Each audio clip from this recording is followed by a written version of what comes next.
يا قائما بسعيد الخديم على المنبر وعلى المنبر من عيد الأضحى رحمكم الله.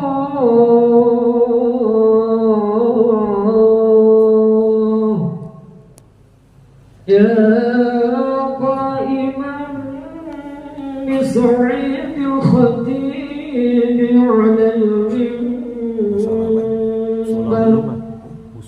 وعلى المنبر من عيد الأضحى رحمكم الله.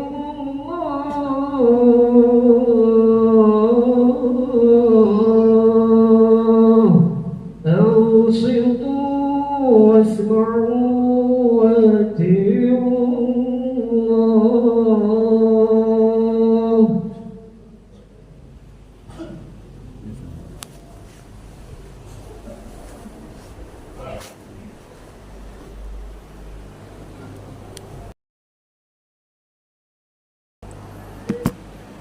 Assalamualaikum warahmatullahi wabarakatuh.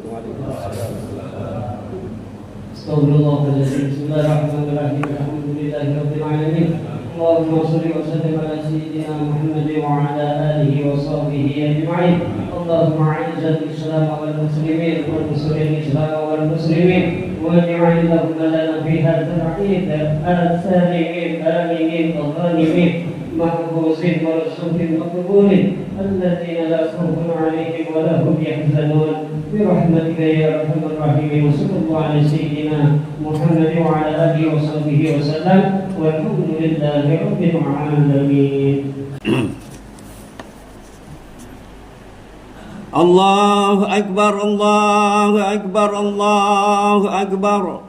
Allahu Akbar, Allahu Akbar, Allahu Akbar. Allahu Akbar, Allahu Akbar, Allahu Akbar. Allahu Akbar kabira walhamdulillahi katsira wa subhanallahi bukratan wa asila. La ilaha illallah wallahu akbar. Allahu akbar walillahil hamd. Alhamdulillah. Alhamdulillahi rabbil alamin. Hamdan yuafi ni'amahu wa yukafi mazidah. Ya Rabbana lakal hamdu kama yanbaghi li jalali wajhina azimi sultani. Subhanaka la nuqsi sanan alaika anta kama asnaita ala nafsi. Walakal hamdu hatta tarda. Walakal hamdu idza radita. Walakal hamdu ba'da ridha. Allahumma salli wa sallim ala sayyidi wa habibi wa tabibi qalbi wal jasadi wa ruh sayyidi Rasulillah Muhammad ibni Abdillah. Ashhadu an la ilaha illallah wa ashhadu anna Muhammadar Rasulullah. Allahumma salli ala sayyidina Muhammadin al-Fatih lima uglika khatimil lima sabab nasiril haqqi bil haqqi wal hadi ila siratikal mustaqim wa ala alihi wa sahbihi haqqa qadri wa miqdaril azim. Amma ba'd. Ya ibadallah, usikum wa iyaya bi taqwallah faqad fazal muttaqun. Bismillahirrahmanirrahim. Ya ayyuhalladzina amanu taqullaha haqqa tuqatih wa la tamutunna illa wa antum muslimun. Jamaah salatu Idul Adha di musalla Salatul Ummah, perda murka Allah, yang dirahmati Allah, yang dimuliakan Allah, yang senantiasa berzikir kepada Allah, berselawat kepada junjungan Nabi besar Muhammad sallallahu alaihi wasallam. Jamaah salat Idul Adha, peredam murka Allah, yang dirahmati Allah, Marilah di tempat yang mulia ini kita tingkatkan frekuensi iman dan takwa kita kepada Allah Subhanahu wa taala. Dan kita pasang niat untuk duduk beriktikaf sehingga kembali dari tempat ini kita mendapat ampunan dari Allah Subhanahu wa taala. Diampuni dosa-dosa kita. Diturunkan rahmatnya Allah kepada keluarga kita, kepada senantiasa yang hadir maupun yang hadir. Dan marilah kita tingkatkan takwa kita yang sebenar-benarnya takwa. Kita tinggalkan dari bentuk yang sekecil-kecilnya. Kalau itu dilarang oleh Allah Subhanahu wa taala, kita tinggalkan. Dan apabila itu bentuk sekecil-kecilnya perbuatan baik, mari kita tingkatkan perbuatan baik itu jamaah. Allahu Akbar, Allahu Akbar, Allahu Akbar, walillahil. Salawat dan salam kita curahkan kepada kekasih Allah, junjungan Nabi besar Muhammad sallallahu alaihi wasallam. Allahumma salli ala Sayyidina Muhammad wa ala ali Sayyidina Muhammad. Sejak malam, sejak terbenamnya mentari di ufuk timur, suara sudah terdengar gemah takbir, gemah tahlil, tahdis, tahmid, bergemburu dari musola ke musola, dari masjid ke masjid, dari surau ke surau, dari insan hati yang paling dalam mengumandangkan takbir Allahu Akbar, Allahu Akbar, Allahu Akbar, Allah yang maha besar. Jamaah yang dirahmati Allah Subhanahu wa taala, dengan mengumandangnya takbir, tahlil, tahmid, tasbih, menyadarkan sepenuhnya kepada diri kita sebagai insan manusia yang selalu dipanggil oleh Allah, ya ayyuhan nas, hai manusia. Siapa itu manusia? Manusia yang mengaku dirinya manusia. Ya ayyuhan nas, ya ayyuhan nas, taqu rabbakumul ladzi khalaqakum wal ladzina min qablikum la'allakum tattaqun. Yang taat, tunduk dan patuh sujud hanya kepada Allah Subhanahu wa taala. Ubudu rabbakumul ladzi khalaqakum wal ladzina min qablikum la'allakum tattaqun. Barulah kita dipanggil jamaah perdamurka Allah yang dimuliakan. Dalam salat Idul Adha dipanggil ya ayyuhallazina amanu, hei orang-orang yang beriman. Hari ini kita dipanggil oleh Allah. Patutlah kita mengucapkan la in syakartum la azidannakum wa la in kafartum inna azabil lasadid. Karena dipanggil oleh Allah menyempatkan diri untuk sujud dalam salat Idul Adha. Kemarin ada saudara kita, kanan kiri belakang kita masih berjamaah, tapi hari ini beliau tidak ikut sholat Idul Adha karena sudah dipanggil oleh Allah Subhanahu wa taala. Patutlah kita bersyukur dalam nikmat yang besar, dipanjangkan umur dalam taat beribadah kepada Allah, dipanjangkan umur dalam berkat dalam taat kepada Allah, diberikan sebagai orang yang dermawan, orang yang kaya, sehingga hari ini kita menyingsingkan dana kita, uang kita, waktu kita untuk mencontoh suri teladan kepada Nabi Allah Ibrahim, Nabi Allah Ismail. Jamaah perdamurka Allah yang dimuliakan, karena Idul Adha merupakan momentum yang sangat istimewa bagi syiarnya Islam. Al-Islamu ya'lu wa la yu'la alaih. Islam itu akan tinggi dan tinggi. Tidak ada satu orang pun yang bisa menjatuhkan Islam itu kecuali manusianya sendiri yang tidak berakhlak. Jamaah yang dimuliakan oleh Allah Subhanahu wa taala. Secara khususnya bahwa pada hari ini jamaah haji kita berkumpul di Padang Arafah, lalu ke Mina, lalu dia tawaf Di situ berkumpul jutaan manusia. Hanya Allah melihat orang yang ittaqullah, orang yang takwa kepadaku, orang yang senantiasa takut kepadaku. Maka akan aku berikan mereka cahaya-cahaya kekasih-kekasihku di dunia ini. Jamaah yang dirahmati Allah Subhanahu wa ta'ala. Secara gamblang, secara usus, tanah suci yang berpusat di Baitullah yang dilakukan secara ritual itu ibadah haji.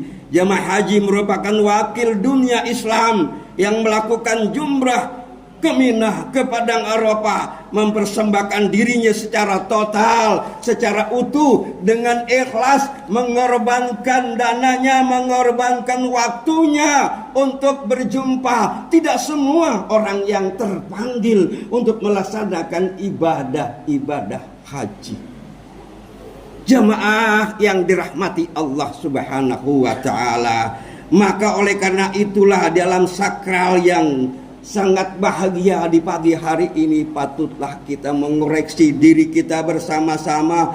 Berapa banyak nikmat Allah yang dianugerahkan kepada kita.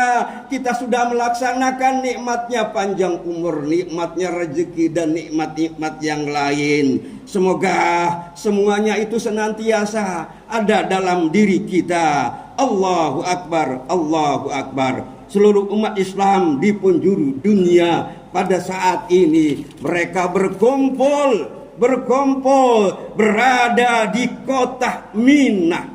Setelah melontar mereka berdoyon-doyon menuju suatu bukit yang gersang, penuh bebatuan dan berudara panas terik. Itulah Jabal Kurban. Jamaah yang dirahmati, atau yang dikenal dengan Bukit Kurban.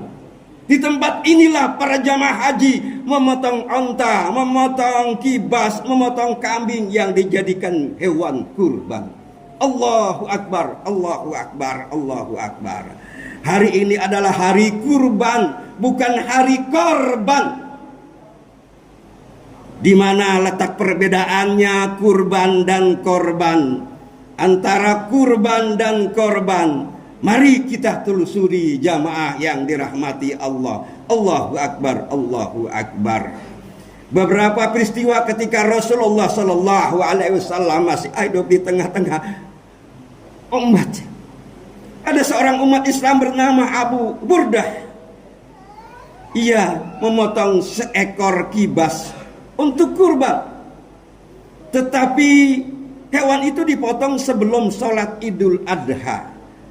Kibas itu menjadi korban, bukan menjadi kurban.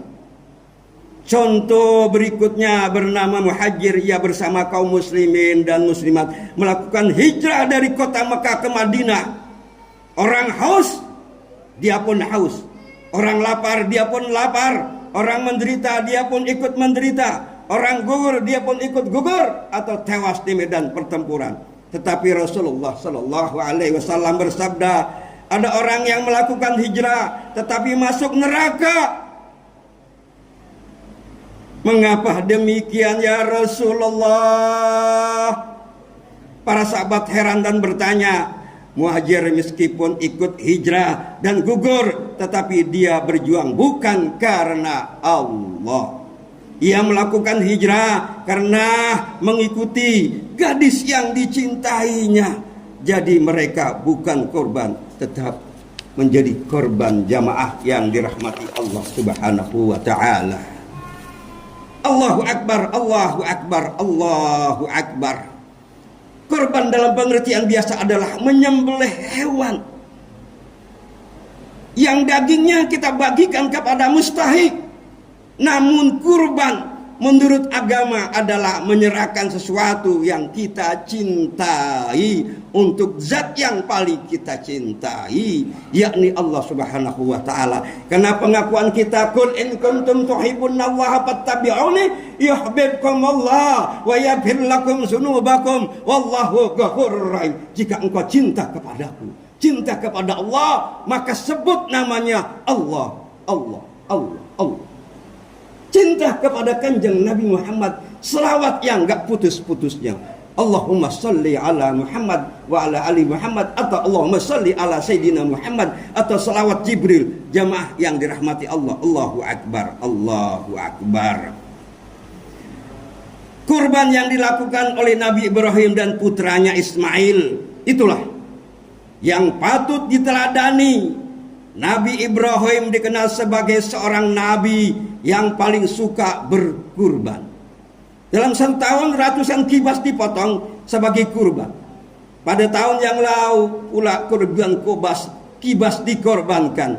Sampai suatu ketika orang bertanya, mengapa begitu banyak hewan yang dikorbankan? Nabi Ibrahim menjawab, untuk Allah. Untuk Allah saya rela berkorban. Jangankan kibas, kalaulah Allah menghendaki, anak pun aku korbankan. Jamaah yang dirahmati Allah, Allahu Akbar, Allahu Akbar. Pernyataan ini, pernyataan seorang nabi, bukan seorang manusia biasa yang suka ingkar pada janjinya. Maka datanglah perintah dari Allah Subhanahu wa ta'ala untuk menyembelih putranya Ismail. Maka perintah itu benar-benar dilaksanakan. Karena ini perintah. Yang namanya perintah harus dilaksanakan. Terjadilah dialog yang mengharukan antara ayah dan anak. Apa di dalam Al-Quran dikatakan? Bismillahirrahmanirrahim.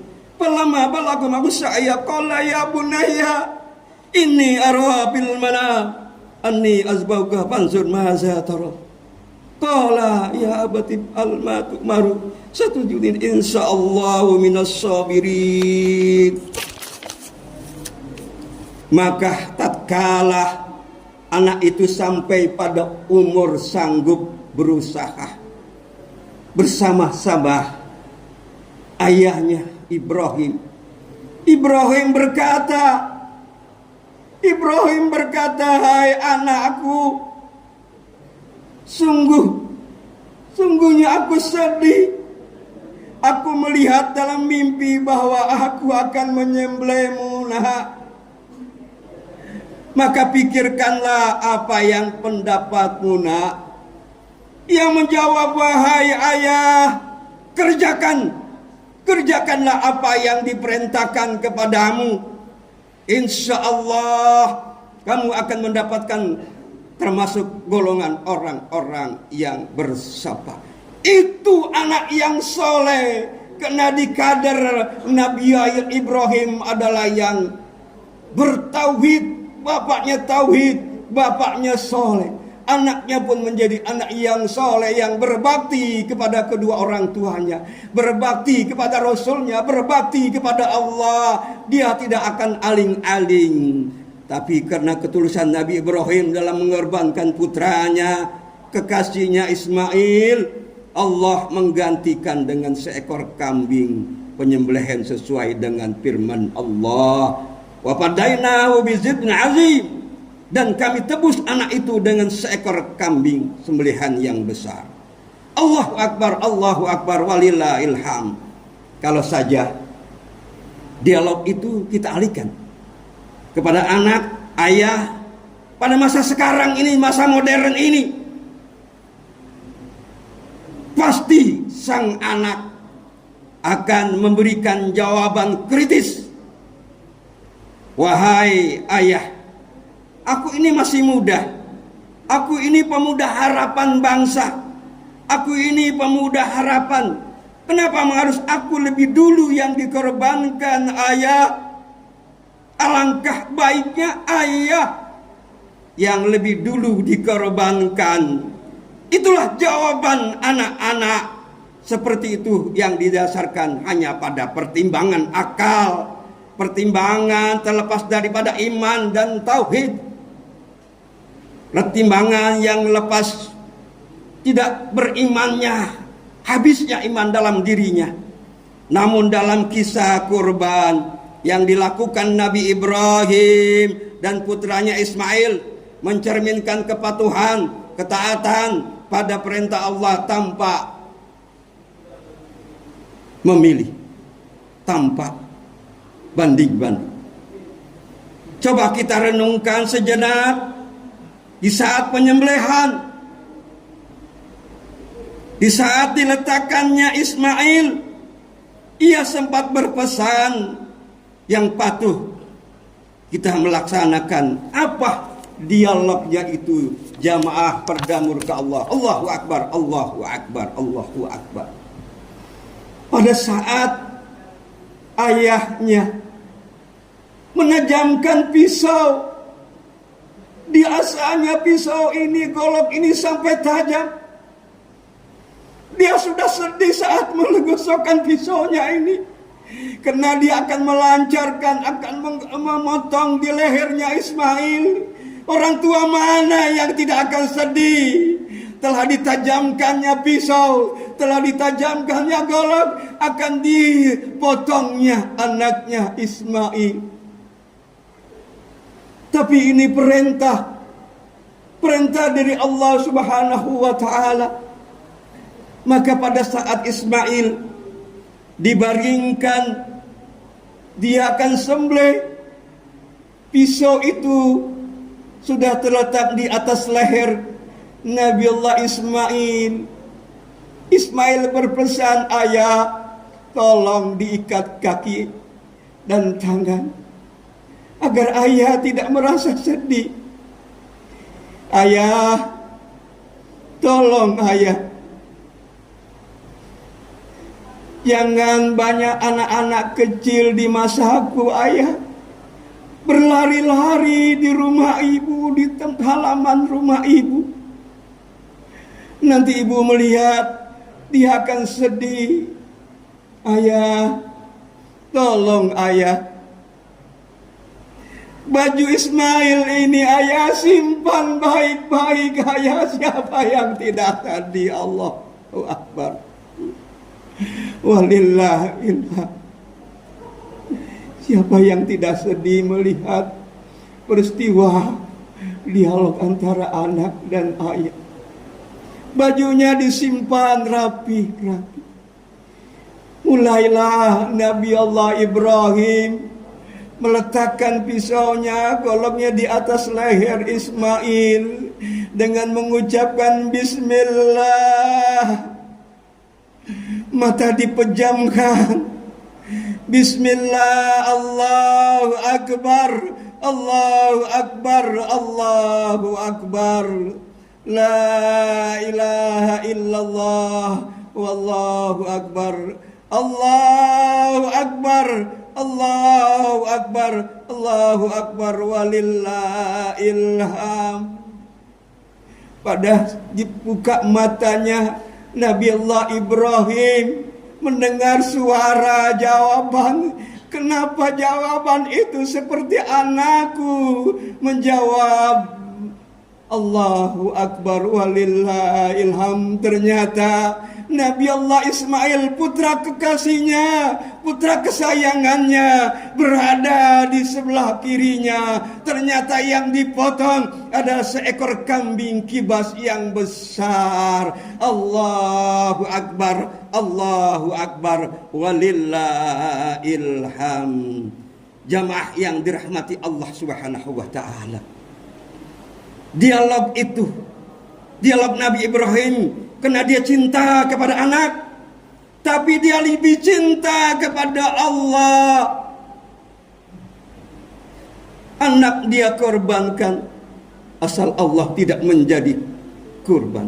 Ismail dia ikhlas, dia cinta kepada nyawanya, tetapi dia lebih cinta kepada Allah. Nyawa yang dikorbankan asal Allah tidak menjadikan kurban.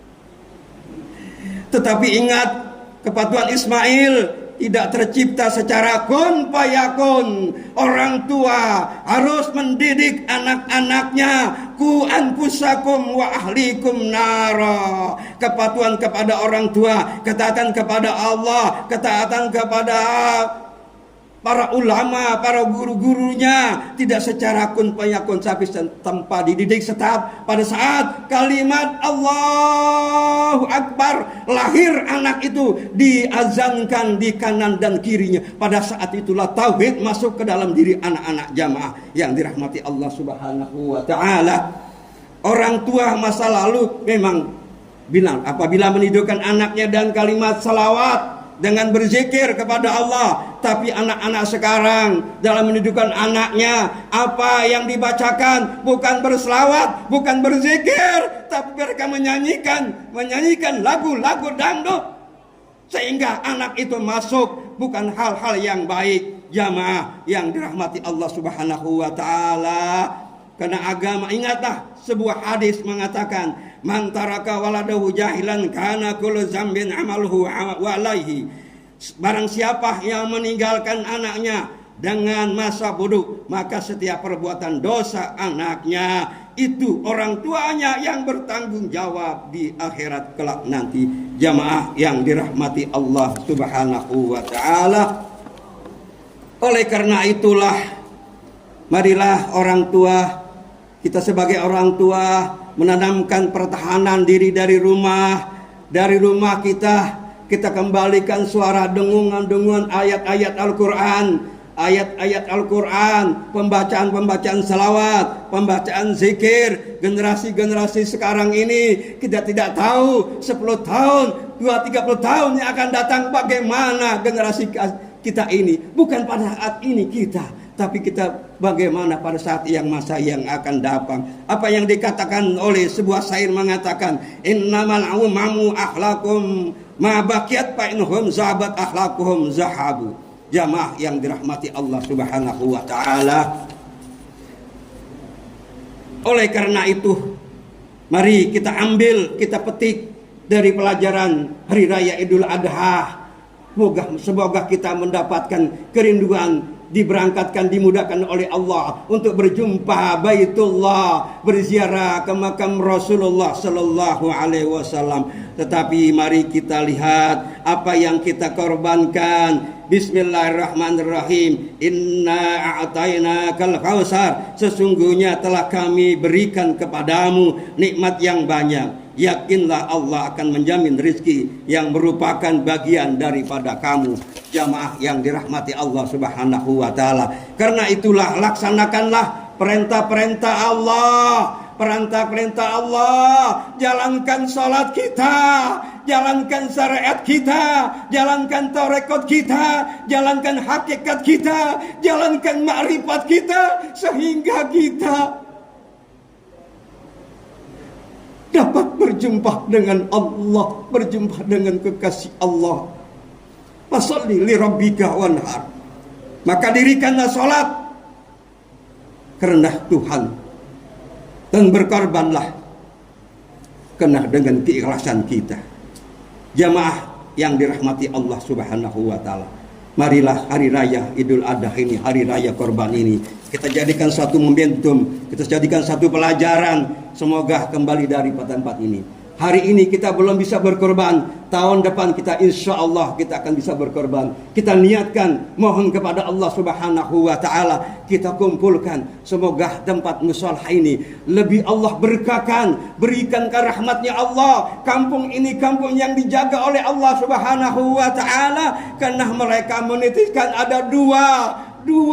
Kalau malam adalah malam Lailatul Qadar, tapi kalau hari 365 hari, hanya satu hari, yaitu hari Arafah, yang dimulaikan doa yang tidak pernah ditolak oleh Allah Subhanahu wa taala. Nabi Ibrahim alaihissalam, anak Azar Nabi Ibrahim alaihissalam dilahirkan di tengah-tengah gurun masyarakat yang kufur musyrik kepada Tuhan. Maka Nabi Ibrahim dipelihara oleh Allah dari perbuatan ayah Azar, tukang pembuat berhala yang akan disembelih. Sedangkan Nabi Ibrahim sangat benci kepada berhala.